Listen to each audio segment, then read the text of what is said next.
एक बहुत सुंदर कथा कहने जा रहे हैं। जितनी भी दूर तक आवाज जा रही है सभी ध्यान से सुने। पुराने जमाने में एक शहर में दो ब्राह्मण पुत्र रहते थे। एक गरीब था तो दूसरा अमीर। दोनों पड़ोसी थे। गरीब ब्राह्मण की पत्नी उसे रोज ताने देती, झगड़ती।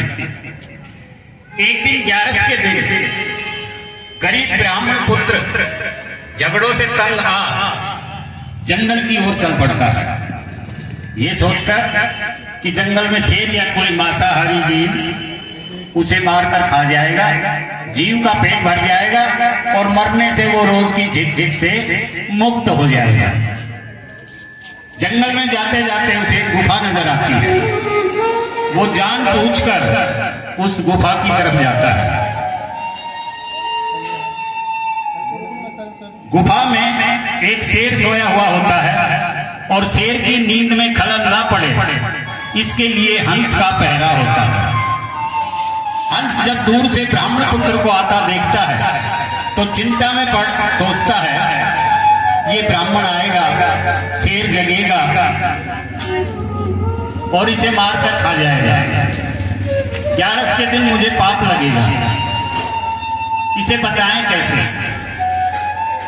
उसे उपाय सूझता है और वो शेर के भाग्य की तारीफ करके कहता है, ओ जंगल के राजा उठो, जागो, आज आपके भाग खुले हैं। 11 के दिन खुद विप्रदेव आपके घर पधारे हैं। जल्दी उठो और इन्हें दक्षिणा दे रवाना करो, आपका मोक्ष हो जाएगा।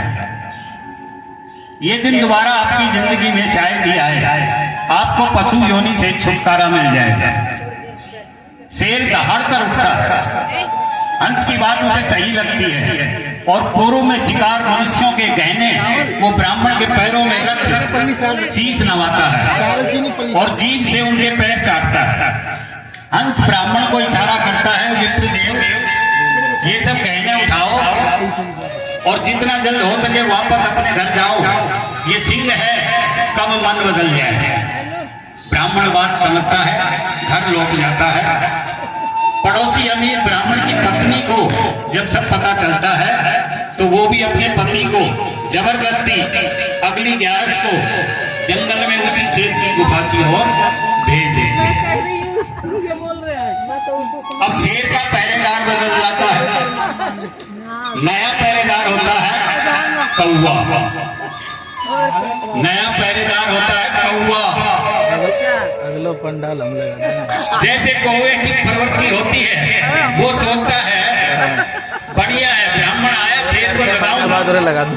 शेर की नींद में खलल पड़ेगी, गुस्साएगा, ब्राह्मण को मारेगा तो कुछ मेरे भी हाथ लगेगा, मेरा पेट भी भर जाएगा। ये सोच वो कांव चिल्लाता है। शेर गुस्सा हो जाता है।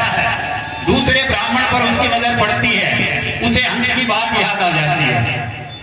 वो समझ जाता है कौवा क्यों कांव कर रहा है। वो अपने पूर्व में हंस के कहने के लिए गए धर्म को खत्म नहीं करना चाहता, पर फिर भी नहीं, शेर होता है, जंगल का राजा। वो दहाड़ कर ब्राह्मण को कहता है, हंस उड़ गए सरवर गए और अब काग भये प्रधान, थे तो विप्र थारे घर जाओ, मैं किनाई ने जिजमान। यानी कि भाई जिजमान तुम चले जाओ तो अच्छा है, मेरा कोई भरोसा नहीं है।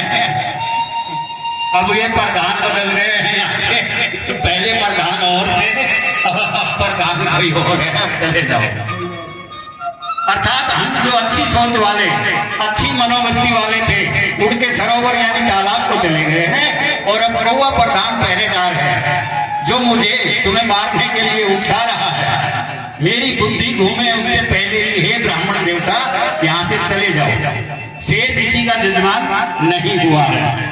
तो वो हंस था जिसने मुझ शेर से भी इतना पुण्य करवा दिया, वो हंस था। दूसरा ब्राह्मण सारी बात समझ जाता है और डर के मारे तुरंत प्राण बचाकर अपने घर की ओर भाग जाता है।